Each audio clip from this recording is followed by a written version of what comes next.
Hello and welcome in. I'm Miss Kinghorn and we are back here in our Red Lane Zoo. And today we are going to be working on a butterfly house. This also has two of the frogs exhibits as well. So you're going to sort of see me do kind of a little bit of a complex, I guess, for all of those in here. But we said we're getting in the butterflies, and because there's three that can work for the sort of either North America or the Central and South America, so I figured let's get them in here and yeah, see what we can come up with. So I kind of went for a little bit of a different kind of concept and idea for what I wanted for this. So we've actually gone for the European stone. We have not used this in the zoo so far, so let me know what you think about it, if you're liking it, if you're not, if you want to see it maybe clad or what, let me know. I kind of looked at it and thought, yeah, maybe it could work, but I don't know. It's one of those where you make the choice and then I'm like, right, I'm just going to go with it. But now looking back, I'm like, it's so different to everything we've got in the zoo. So a little bit of concept for you. Just in the background, you can sort of see the flamingos, and then you also have the hard shelter for the spotted bears. So it kind of closes in that area. So you've got the bears behind. You've also got the giant anteater is also around here, so I've kind of looped these two paths together, allowing kind of you to loop in, and behind this is basically gonna be nothing. I'm gonna actually do a bit more of a staff kind of complex, but that's gonna be like hidden, tucked away out there, kind of out of the sort of guest's view sort of thing.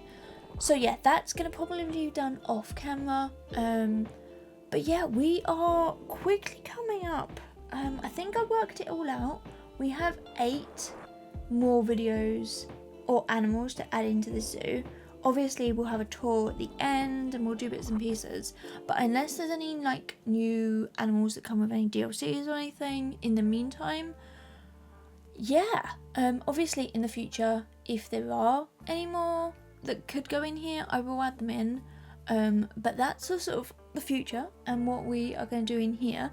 So you can sort of see I've got the sort of shell of this all done, and I focused mainly on this sort of wing, I guess you could probably call it, in here, which has got the animal trading building in it. We only had one of these right the way back at the beginning, and it was taking forever for animals to get to where they needed to go, especially because we've now basically pulled ourselves to basically the other end of the zoo. Yeah, it was taking a while, so I thought let's add a new one of those in, and then I've also got a staff room in here as well, but they're going to be like accessible through that door and then like back on themselves, so that the guests can't really see anything in here. I figured that would be the best way to kind of keep them a little bit more hidden and out of the way. Obviously we do have the sort of backstage area with the bears, so I've kind of increased that as well and have changed it up so it's a little bit bigger and there's more stuff in there as well. But you'll sort of see that in the background as we go along. But then you have the 2 cubed exhibition animals in here. Now I have made a slight boo-boo and I do fix it when we get through to it. I have tried to make the windows not quite so big. I feel like the 4 meter square box was too big for these, so I've tried to make it a little bit smaller. I go back and I change it, and it's one of the things that I'm not happy with, but it just didn't look right because I tried to just basically cover the front of it up and I didn't maybe make it a smaller cube, as it were. Maybe that's something I kind of come in and look at. Let me know what you're thinking down below, if you have any ideas, any suggestions for the zoo, any particular animal you would like to see in here next, or any buildings or anything like that, any kind of architecture styles. If you have a building from maybe your local zoo that you would like to get in here, let me know. We are kind of going for quite a modern kind of building, a lot of kind of wood kind of assets, but yeah, that's the main look of the zoo going in here as well. But at the moment we are building a little planter at the front here. So because of all the butterflies, I wanted to use lots of plants that are very butterfly friendly in here. So I actually did a little bit of research, and we don't have many that are in-game, let's put it that way. We have a couple that I have managed to use in here. So you'll sort of see I'm placing in some of the buddleia. There's also some of the wildflowers that we got as well. They do quite like those, apparently. Obviously this is outside of the habitat, the butterflies aren't going to get in here, but I thought we'll just bring that whole sort of area in together in here. Now I wanted to cover the flooring in here, and yeah, you can see at this point I don't have any pathing down, but I thought it was going to be a little bit of a mismatch of how I want it to be. So there is a slight elevation change from where the flamingos are to where this is, and we sort of see here I'm adding in the new different animals, and yeah, getting them all in as well. I'm sorting out of the boxes. You can see here, as I was saying, that I've tried to box it in and I've just covered the front and it just doesn't look quite right. I feel like maybe I should have lowered it down and brought all of the sides in and things for them, and here as well. But you know, I didn't, and that's what we have to live with, and I change it out in a second because I really don't like the look of it. So yes, going back to what I was saying about pathing, I have actually put in a proper ramp up on basically the left hand side here for them to get up from the different ones, and I've done like a whole proper sort of thing. You might be able to see it in some of the screenshots later on in there of what I've actually done and how I've got it to all work to try and make it as accessible as possible. We don't have any stairs that I can recall in this zoo so far, and we have lots of sort of terrain and things where we go up some very steep slopes that maybe aren't accessible, but for the most part I have tried to keep it very much step free, and we kind of have continued with that for this one in here. So that's basically now all of that one section all done, and now we're going to move on to actually working on the butterfly house. So bringing on all of that we've seen from the other side, so all of the stonework, we've also used the plaster for the roof.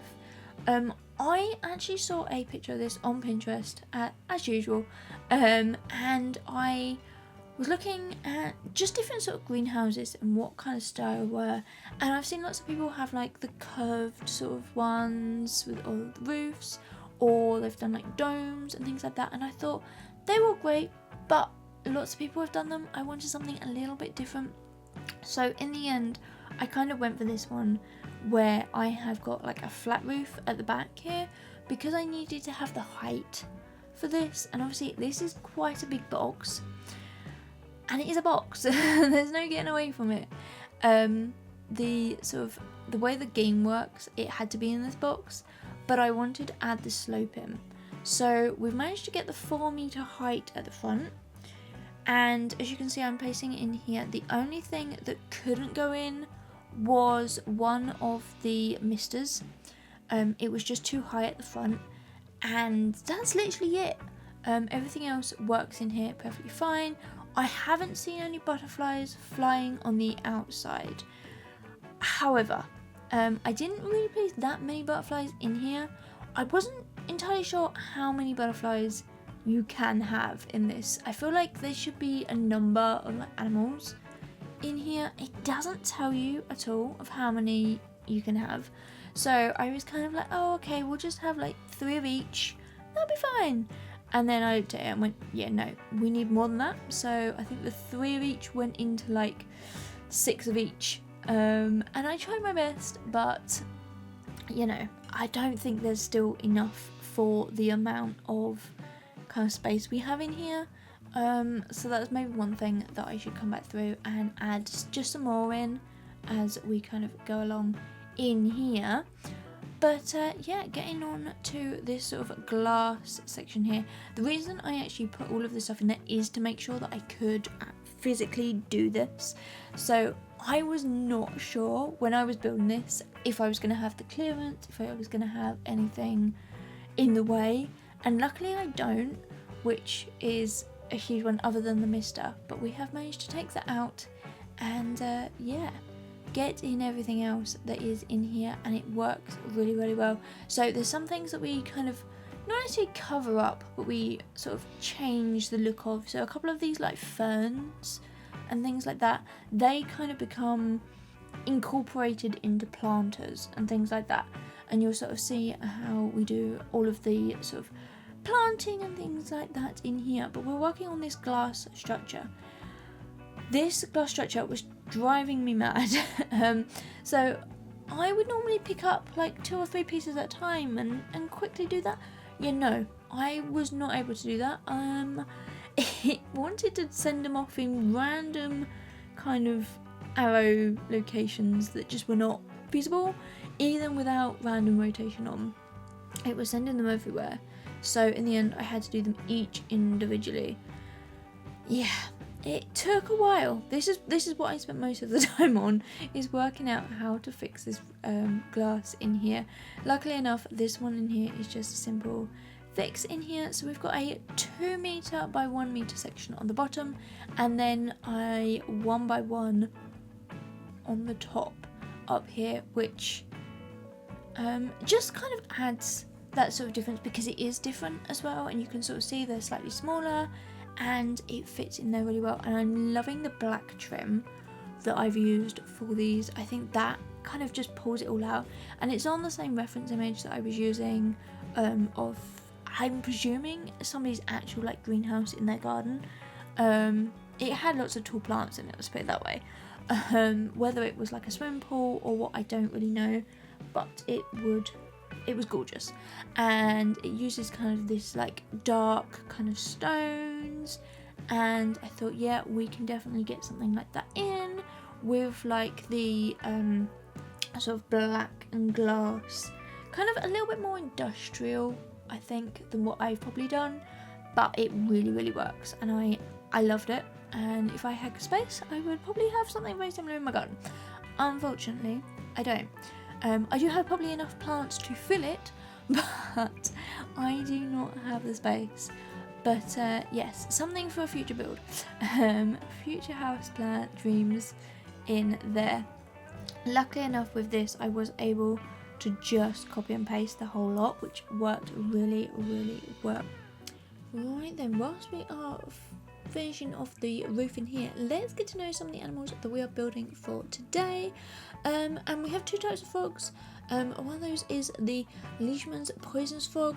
They are found in a small part of Western Colombia, typically found in the Songo tropical rainforests. They are listed as being critically endangered, and are actually on the red list, due to mainly their habitat loss and for the pet trade, because they are, well, they look quite good for a frog, I have to be fair, in here. So they have this reddish orange kind of like bands mixed in with like black bands that go around, and yeah, they are typically found on the floor. They can also be found in low shrubs and trees. But yeah, that is the first frog, and then the other frog in here is the red-eyed tree frog. Now, talking of cuteness of frogs, these guys, they're probably like the first thing you would think of when you see a frog from like a tropical kind of frog. It's these ones. Now, these are actually listed as being of least concern, which is always a good thing. They are found in native forests of Central America and northern west South America. in here, and they are a gorgeous vibrant green body with blue and yellow stripes on their sides. Well, they're a white belly and underside, and then brightly coloured red and orange feet, as well as their huge big red eyes, as the name suggests. So they are the two exhibition animals that we have got in here, and then we are doing 3 butterflies in here in this sort of larger area. They are the monarch butterfly, the oh dear Mendelis, I'm probably pronouncing that completely wrong, blue morpho, and then the cloudless sofa. So the monarch butterfly is like an orange kind of colours with like black kind of striping. They look very much like stained glass windows, and they look, I mean, they look good. So they are of least concern, which is again a good thing in here, but there is a migratory species of them which is actually threatened. No, this is vulnerable. Sorry. So obviously they travel from place to place.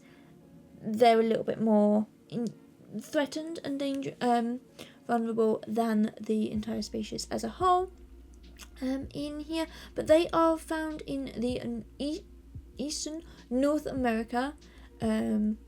Is where they are mostly sort of found in there, but they are a good pollinator for all of your plants and things like that. So that's why we're looking at getting sort of the pollinating plants that we have out the front in that little garden area out there. Now the Mendelis blue, I'm rolling with it. Whether it's right or wrong, let me know, but I'm rolling with it. These are found in Central and Southern America. They do not have a listing here. Oh dear. Okay.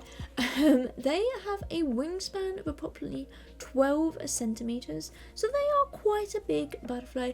They, as their name suggests, are bright iridescent blue, edged with black, with white stripes on their surface, leading to kind of brown kind of tips in there. Kind of a very like light blue to sort of dark blue, depending. Obviously each individual animal is completely separate and has its own unique markings.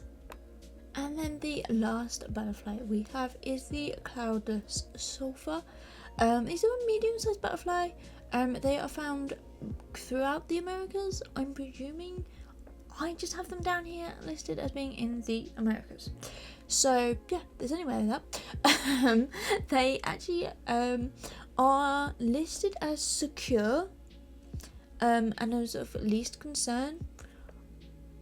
I don't necessarily know what the secure is, whether that's their population numbers are so okay that they're not really worried about them. I don't really know. But anyway, these are a gorgeous sort of pale yellowy kind of colours. Oh, it does actually have more information on where they come from. Anyway, they are most common from Argentina to South Texas, Georgia and Florida, but often visiting other states further north. Okay, there you go. They prefer open spaces, gardens, seashores and watercourses. Okay. So yeah, there's a bit more information for you in there as well. And as you can see here, I am placing in some more of these kind of little artificial gardens, I guess you can call them in here. So it was very flat, and these whole walk-through habitat things, I like the idea of what the team have come up with to do these, because obviously you wouldn't really have butterflies in a normal habitat, or even one of the like 4x4 cubes is probably too small for them. So this kind of idea in here actually kind of works, but it's very flat, it's very repetitive, it's very kind of boring. And we are actually going to have another one of these coming up pretty soon. So it'll be interesting to see how I can kind of make the two very different from each other so that it doesn't look like you're doing the same thing again.